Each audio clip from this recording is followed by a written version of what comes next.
भगवान शिव आदि, अनंत और महाकाल है। इस संपूर्ण ब्रह्मांड में कोई भी ऐसा व्यक्ति नहीं जो भगवान शिव के बारे में न जानता हो।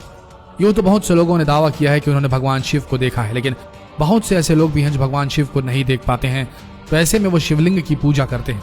आखिर दोस्तों, शिवलिंग क्या है? शिवलिंग का वास्तविक अर्थ क्या है? आखिर शिवलिंग क्या प्रस्तुत करता है और क्या दर्शाता है? इस खास वीडियो में हम इस रहस्य से पर्दा उठाने जा रहे हैं कि आखिर भगवान शिव के प्रतीक के रूप में पूजा जाने वाला शिवलिंग क्या दर्शाता है। तो इस वीडियो को अंत तक जरूर देखिएगा। बहुत से लोगों ने शिवलिंग का गलत अर्थ बताकर लोगों को भ्रमित कर रखा है, लेकिन सबसे ज्यादा आश्चर्य वाली बात यह है कि इसमें विदेशी लोगों के साथ साथ कुछ अपने देश के लोग भी शामिल हैं। इन लोगों ने शिवलिंग का इतना गंदा मतलब निकाल रखा है कि हम उनको बताना भी महादेव का अपमान समझते हैं, लेकिन अब और नहीं। आज के बाद आपको शिवलिंग का वास्तविक अर्थ और उसका मतलब पता लग जाएगा। इस वीडियो में बने रहिएगा। आज के बाद आपसे कोई फालतू की बातें नहीं करेगा, और जो करना चाहेगा या जो भगवान शिव के बारे में कुछ कहेगा या शिवलिंग के बारे में बुराई करेगा, तो आप यह वीडियो उन्हें जरूर भेजिएगा। दोस्तों, शिवलिंग एक संस्कृत शब्द है जिसमें लिंग का मतलब होता है प्रतीक, यानी शिवलिंग का मतलब हुआ शिव का प्रतीक, यानी एक ऐसी चीज जिसको हम शिव मानकर उसकी पूजा करते हैं। आज हम आपको बताएंगे शिवलिंग के बारे में और इसकी खास शक्तियों के बारे में। शिवलिंग एक ऐसा ढांचा है जिसको एक खास मकसद से बनाया जाता है। आपने भगवान शिव के तरह तरह के शिवलिंग देखे होंगे। ये सभी शिवलिंग मनुष्य के द्वारा बनाए गए हैं। कहीं कहीं अपनी भक्ति दिखाने के लिए जैसा मन में आया वैसा शिवलिंग बना दिया गया, और कुछ कुछ शिवलिंग तो ऐसे हैं जो प्राकृतिक रूप से बने हुए हैं। लेकिन हम जब 12 ज्योतिर्लिंगों को देखते हैं तो उन सब की शेप अलग है, यानी कि उनका आकार अलग है, क्योंकि अलग अलग मकसद के लिए अलग अलग शिवलिंग बनाए गए। इनमें से कुछ शिवलिंगों को सेहत के लिए बनाया गया, तो कुछ शिवलिंगों को खुशहाली के लिए, और कुछ को ध्यान साधना के लिए। लेकिन इन सब चीजों में एक चीज समान है, ये सभी शिवलिंग अलौकिक हैं। इसका सरल अर्थ यह है कि शिव किसी स्त्री या पुरुष का प्रतीक ना होकर संपूर्ण ब्रह्मांड, आकाश, सूर्य और निराकार का प्रतीक है। उन्हें किसी एक चीज में नहीं रखा जा सकता, क्योंकि वो खुद एक प्रतीक है। अगर आप वैज्ञानिकों द्वारा ली गई कुछ तस्वीरें देखेंगे तो आप पाएंगे कि हमारा ब्रह्मांड भी शिवलिंग से मिलता जुलता है। स्कंद पुराण के अनुसार है आकाश स्वयं एक लिंग है और शिवलिंग समस्त ब्रह्मांड की धुरी है।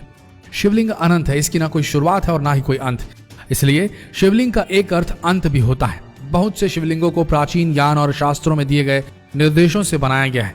जैसे कि हमने आपको बताया, शिवलिंग का अर्थ अंत भी होता है। और आप तो जानते ही हैं, स्वयं भगवान शिव जिन्हें विनाशक, द डिस्ट्रॉयर भी कहा जाता है, जो इस ब्रह्मांड और सृष्टि की शुरुआत भी हैं और अंत भी हैं। दोस्तों, इस ब्रह्मांड में दो ही चीजें हैं जो असल में वास्तविक है। एक एनर्जी, जिसे ऑरा भी कहा जा सकता है, और दूसरा पदार्थ।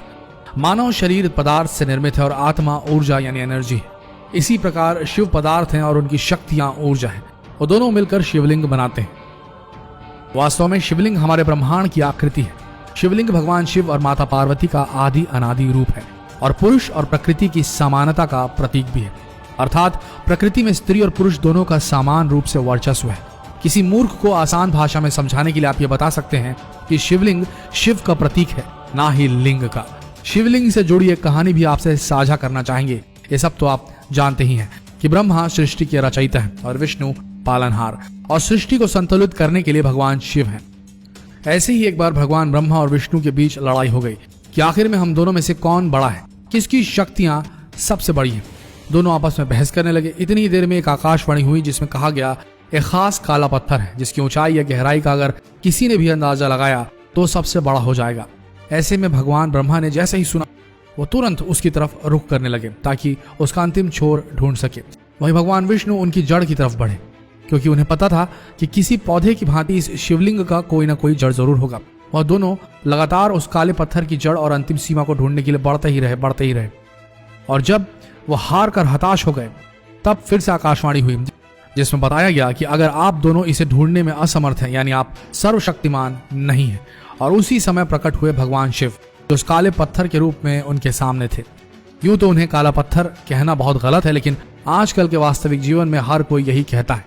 जो नास्तिक है वो भी यही कहता है कि मात्र काला पत्थर है, लेकिन किसी को नहीं पता कि ये काला पत्थर नहीं बल्कि शिव का प्रतीक शिवलिंग है, जिसके अंतिम छोर को ढूंढने में भगवान विष्णु और ब्रह्मा भी परेशान हो गए थे। तो दोस्तों, यही है शिवलिंग का वास्तविक अर्थ।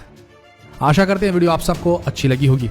तो जितना हो सके इस वीडियो को शेयर करें फेसबुक पर, व्हाट्सएप पर, और ऐसी ही वीडियोस के लिए बने रहिए हमारे इस पेज के साथ।